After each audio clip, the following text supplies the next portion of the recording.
Hello, in this video I'm gonna show you how to fix this issue right here when you have downloaded the app for the Rapoo MT760L and it shows equipment testing in the app. So first, make sure that your app is Rapoo Office Dev. So make sure this is the name of the app, not a Rapoo Game Dev, because even though I've searched for this model of the mouse on Google and opened its web page, it has downloaded Rapoo Game Dev at first, and it wasn't the correct one. So then I've installed the Office Dev, and it was the correct one.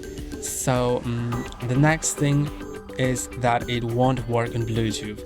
I mean, you can be connected with Bluetooth, but you need to have the receiver plugged in anyway, even if you are connected through Bluetooth. So I've just plugged it in. You can see I'm still on Bluetooth. I still have the switch down, but it still works. Although I'm not really sure if I can change a lot here because it's all getting the mouse data all the time.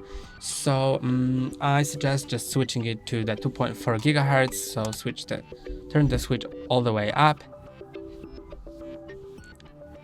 And now, yes, now you're able to adjust all of the settings. And that's all for today. Don't forget to like and subscribe. See you next time.